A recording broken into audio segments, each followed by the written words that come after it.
pessoal, meu nome é Wendel, eu sou professor de informática no Instituto Federal de Goiás, Campus Lusiânia. Este é o Radim, um podcast sobre informática e tecnologia da informação. Neste episódio vamos falar sobre a história dos Bulletin Board Systems, ou BBS. Durante as décadas de 1980 e 1990, uma das maneiras mais comuns pelas quais as pessoas se conectavam online era usar um BBS. Um modem no seu computador discaria literalmente através de uma linha telefônica analógica, também conhecida como conexão de escada, a outro modem conectado a outro computador. Esses BBS eram de maneira muito simples servidores. A maior diferença entre os BBS e os servidores de hoje está na maneira como as pessoas se conectavam, e por causa disso, quantas pessoas podiam se conectar ao mesmo tempo. Você pode imaginar que em cada modem e linha telefônica, conectada a um determinado BBS, como um computador capaz de suportar uma conexão por vez. Então, 3 modems é igual a 3 pessoas conectadas ao mesmo tempo. A ideia de ter apenas um punhado de pessoas ou apenas uma pessoa capaz de se conectar ao seu servidor apenas uma vez é um tanto absurda hoje em dia, pelo menos a maioria dos ambientes. No entanto, era assim na época.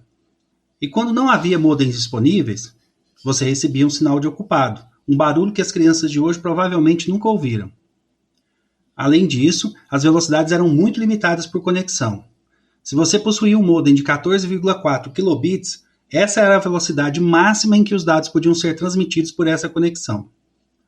E você não podia simplesmente trazer uma conexão mais rápida para aumentar a velocidade de todos os usuários. Você precisava atualizar cada modem para fazer isso.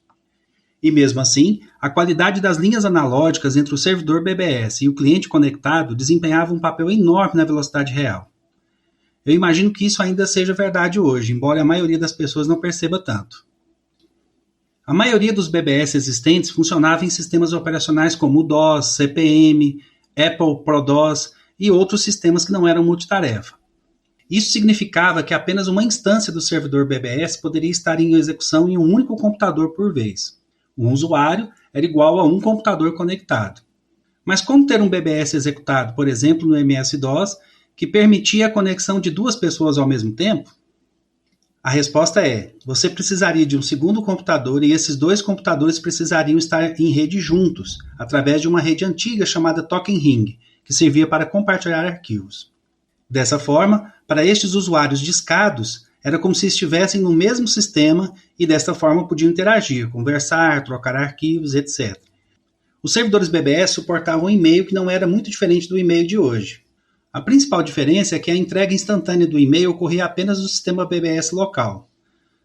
Se você enviava um e-mail para um usuário em um BBS diferente, esse usuário não era capaz de ler esse e-mail até que os 2 sistemas BBS executassem uma conexão regular, geralmente uma vez por noite, para trocar e-mails entre si.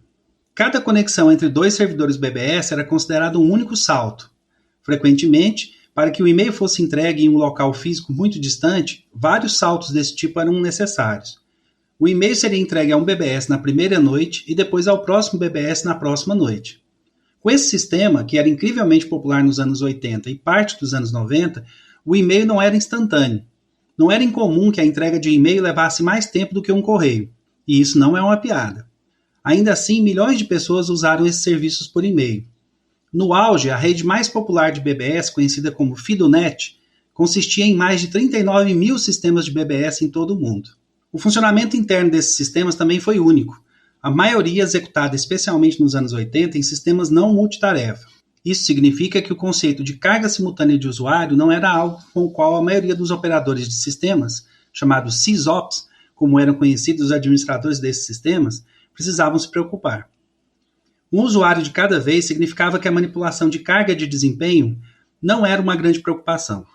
De fato, a maioria dos BBS tinha bancos de dados de baixa tecnologia para armazenar informações do usuário. Geralmente arquivos de texto simples e estruturados, ou soluções simples de arquivos binários caseiros. Mas quais as vantagens de um servidor BBS? De quase todas as formas que você pode imaginar, o conceito e a estrutura de um servidor BBS são muito inferiores a tudo que temos hoje. No entanto, existem algumas vantagens exclusivas para esse servidor BBS. Talvez a mais notável: a dificuldade era espantosamente baixa para usuários amadores de computadores montarem e executarem seu próprio BBS. Com um computador com quase qualquer sistema operacional, um modem com quase qualquer velocidade e uma linha telefônica, de preferência com um pouco ruído na linha, você estava pronto para ir. Muitos BBS nem rodavam em discos rígidos, muitos deles rodavam em disquetes. Mas como tudo isso começou? Em 16 de fevereiro de 1978, nascia em Chicago o primeiro Bulletin Board System, o BBS, por iniciativa de Ward Christensen e Randy Suez.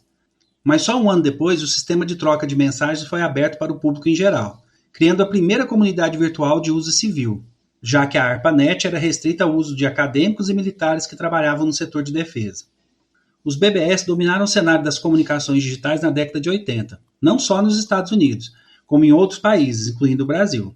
Eles começaram a cair em desuso com a popularização da internet, mais notadamente da web, em meados da década de 90. No Brasil, o primeiro BBS data de 1984. Ele foi criado por Paulo Sérgio Pinto, no Rio de Janeiro, usando um TRS-80 modelo 1, um modem manual e um software de comunicação desenvolvido em Fortran por ele mesmo. Paulo Sérgio Pinto fazia parte de um animado grupo de usuários TRS-80 do Rio de Janeiro. Ele comprou um modem para usar um micro como terminal de computador da Control Data, empresa onde ele trabalhava. Entusiasmado com o trabalho remoto, convenceu os amigos micreiros a comprarem um modem para facilitarem a troca de informações entre eles.